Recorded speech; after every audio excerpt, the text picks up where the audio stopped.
Dengan dukungan publik, terima kasih rakyat, akhirnya Aguan datang. Yang kedua, Antoni Salim juga akhirnya datang. Mau tahu alamatnya Aguan KTP-nya? Mau tahu Antoni Salim alamat KTP-nya? Tadi kita bersyukur dari Kementerian Keuangan turut tergugat juga datang. Kenapa? Kalau Kementerian Keuangan nggak datang, sayang. Karena Kementerian Keuangan kita tarik itu hanya untuk terima duit. Sanksi membayar kerugiannya dibayarkan kepada siapa? Bukan kepada kami, tapi kepada negara melalui Kementerian Keuangan. Baik atau baik kita ini? Sudah mencoba untuk melakukan makar, memisahkan sebuah wilayah, ingin dikuasai. Ini sudah sebenarnya makar. Tapi ini fakta bahwa rakyat berani melawan kebatilan, rakyat berani melawan ketidakadilan. Laut itu sudah dikapling-kapling, ya 300 hektar lebih, ya karena ada kopi sertifikatnya yang menandatangani oleh orang BPN. Ya BPN berarti secara tidak langsung terlibat. Kami dari tim advokasi melawan oligarki rakus perampas tanah rakyat atau TA Mor PTR mau memberikan statement resmi terhadap keterangan dari saudara Wahyu Sakti Trenggono dari Kementerian KKP yang belum lama ini justru komplain ketika pagar laut yang menjadi bukti adanya akses publik dihalangi oleh PIK 2 dipersoalkan. Katanya itu untuk bahan bukti penyelidikan. Nah, saya mau kasih tahu beberapa statement kita ya kepada Wahyu Sakti Trenggono. Ini yang pertama, ini pejabat tidak etis, tidak tahu bagaimana tata krama bernegara. Lebih hebat yang namanya Khalid Mihdar nelayan dari Banten. Cerdas. Kementerian KKP itu bukan atasan TNI AL. Yang punya kewenangan menegur TNI AL adalah institusi TNI, yakni Panglima TNI atau setidaknya Kasal. Dan yang lebih parah, TNI AL saat mencabut pagar laut itu sudah jelas atas instruksi langsung dari saudara presiden kita, Presiden Prabowo Subianto. Lah kok bisa menteri komplain perintah dari presiden? Pecat.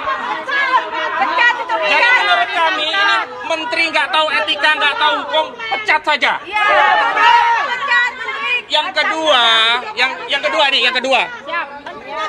Yang kedua, mau bambu itu hilang semua, itu buktinya banyak. Kami bisa jadi saksi, itu juga bukti. Video juga bisa jadi bukti. Banyak sekali bukti-bukti. Justru KKP selama ini ngapain aja? Kami sampai datang ke KKP, mau kompres saja, sempat mau diusir. Kami masa mengirim surat permohonan audiensi ke Kementerian KKP, kok nggak boleh kompres di Kementerian KKP? Emangnya kita mancing? Kalau kita mancing, kompresnya mungkin di Ancol, boleh lah begitu. Nah, yang ketiga, justru kami khawatir ini adalah tindakan yang menghalangi perlindungan negara terhadap kedaulatan laut kita oleh Kementerian KKP berdalih melakukan penyelidikan. Nah, ini yang harus kita dalami. KKP itu memberikan statement itu, Wahyu Sakti Trenggono itu atas otoritas presiden atau otoritas yang lain? Atas perintah Prabowo atau perintah Jokowi? Atas perintah Prabowo atau perintah Aguan? Atas perintah Prabowo atau atas perintah Antoni Salim? Ini menjadi bukti ada negara dalam negara di Republik ini. Jadi itu ya untuk yang pertama. Yang kedua, kita masuk ke substansi persidangan. Kita prihatin, bersedih sekali hari ini. Kenapa? Ternyata kualitas pemimpin kita yang kita anggap mengerti bagaimana memimpin rakyat, tata kelola negara. Ternyata Airlangga Hartarto yang kita gugat secara pribadi justru mendatangkan alat negara, aparat-aparat dari kementerian. Ini sama saja abuse of power. Jadi yang pertama, ini Airlangga kagak ngerti tata cara bernegara. Karena dia tadi ngirim surat tugas dari dirjennya. Jadi kalau dia ngerti, kalau pribadi ya dia sewa lawyer, berapa sih harganya sewa lawyer? Kenapa masih menggunakan alat negara untuk kepentingan pribadi saudara Airlangga Hartarto?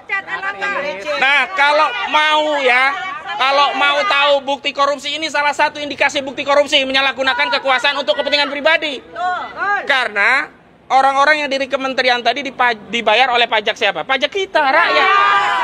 Kita membayar pajak negara itu untuk kepentingan negara, bukan untuk kepentingan Airlangga Hartarto. Makanya tadi saya setuju sependapat dengan majelis hakim. Orang dari Kementerian Ekonomi tadi ditolak. Jadi hari ini dianggap Airlangga Hartarto tidak hadir sidang. Nah, itu yang ingin saya sampaikan dari persidangan. Yang selanjutnya dalam persidangan ini, kita baru tahu. Ternyata harus ditekan publik dulu, kita rame dulu kemana-mana. Ya, baru aguan datang. Itu pun melalui surat kuasa, tapi secara hukum sudah dianggap datang. Tapi kan baru datang setelah kita persoalkan di ruang publik. Kita sudah persoalkan alamat dia, apa perlu dipanggil ke alamat rumahnya.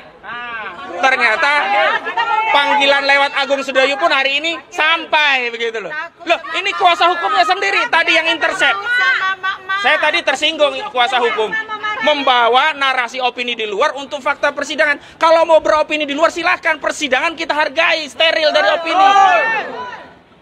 Jadi nggak bisa kemudian berdalih, oh ini kan narasi di luar. Loh, memang faktanya Aguan nggak datang dan hari ini baru datang.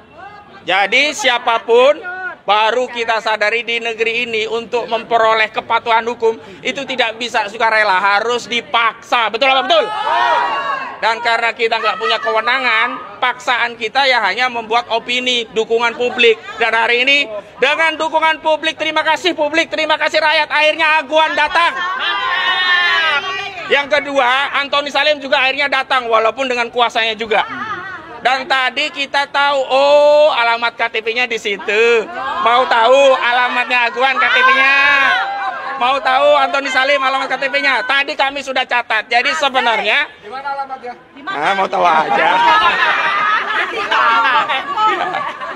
Nah, lalu ada lagi.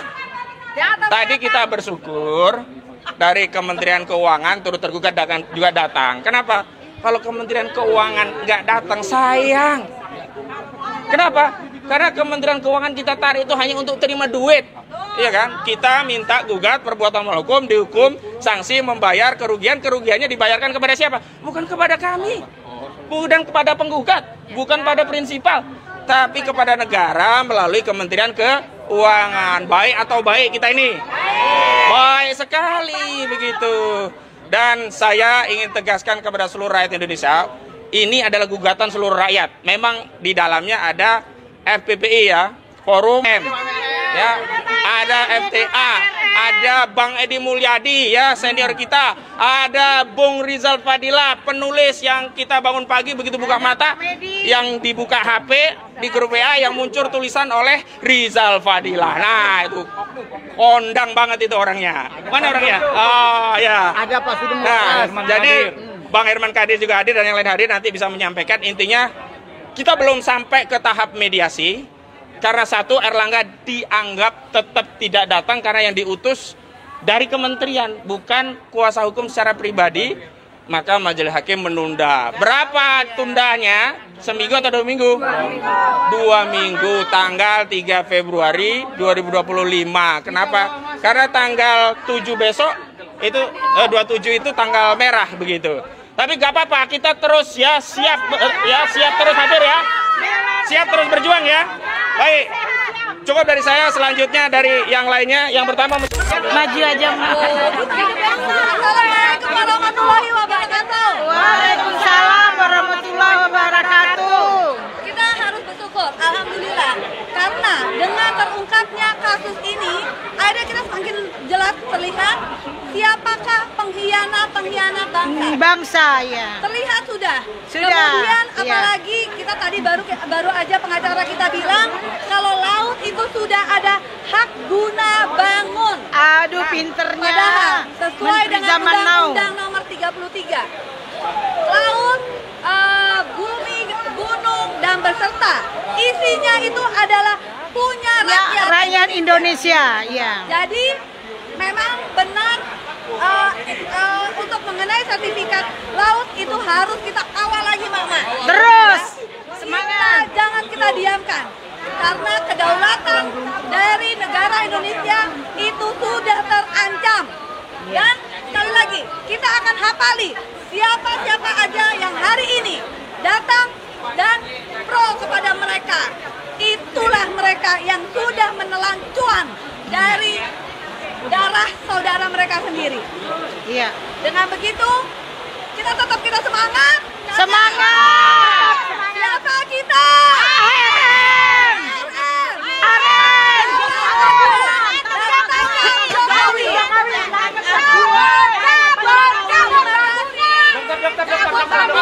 Mengawali kasus ini ada pasal 106, 107 yaitu sudah mencoba untuk melakukan makar, memisahkan sebuah wilayah, ingin dikuasai. Ini sudah sebenarnya makar selain undang-undang kelautan. Jadi poin yang sudah tadi dijelaskan cukup jelas. Saya pikir nggak perlu lagi saya menyampaikan yang terlalu panjang dan lebar. Tapi ini fakta bahwa rakyat berani melawan kebatilan, rakyat berani melawan ketidakadilan, dan rakyat akan bersatu. Dan informasinya mantan-mantan TNI akan bergabung, tetap akan mendukung ini semua. Dan terbukti TNI Angkatan Laut berani melakukan proses pencabutan, walaupun KKP mengatakan masih butuh penyelidikan. Ini ngaco kalau menurut saya. Ada video yang berkembang cukup pesat, itu sudah petunjuk, tidak perlu lagi hilang barang bukti. Barang bukti tinggal diambil, dikumpulin kok. Itu gampang dan mudah. Mungkin itu yang bisa saya sampaikan. Selanjutnya mungkin dari advokat sekalian, sebetulnya apa yang dilakukan oleh Aguan CS itu sampai dengan batas persidangan ini ataupun yang kita ketahui sampai saat ini, mereka tetap tidak mengakui, ya, tidak mengakui adanya pagar-pagar di laut itu yang sudah mencapai sekitar 11 km ya panjangnya. Nah, kira-kira seperti itu. Nah, tapi jangan lupa mereka pun juga berusaha menyelundupkan hukum. Sebetulnya mereka melakukan pengukuran atau patok-patok di laut itu, ya, tidak hanya sebatas pagar laut saja, ya. Faktanya mereka sudah melakukan patokan-patokan atau katakanlah kapling-kapling laut itu, ya, itu sampai sekitar luas 3 hektar lebih, ya, di pas pinggir pantai mereka melakukan kapling-kapling, ya. Nah, mereka mendasarkan padahal kalau kita mendasarkan daripada pasal 65 ayat 2 Peraturan Pemerintah Nomor 18 Tahun 2021, ya, itu tentang penguasaan hak tanah di atas laut, itu jelas-jelas, ya. Di atas laut wilayah perairan itu tidak dimungkinkan. Kalaupun dimungkinkan adalah hal-hal khusus, misalnya menyangkut bahwa perkampungan itu memang dia berada di atas laut, ya. Tapi kan ini tidak. Jadi Aguan CS itu mengklaim bahwa kapling-kapling yang mereka buat itu adalah hak milik mereka, ya, dengan nama-nama pemiliknya yang fiktif, HGB-nya, hak guna bangunannya. Artinya apa?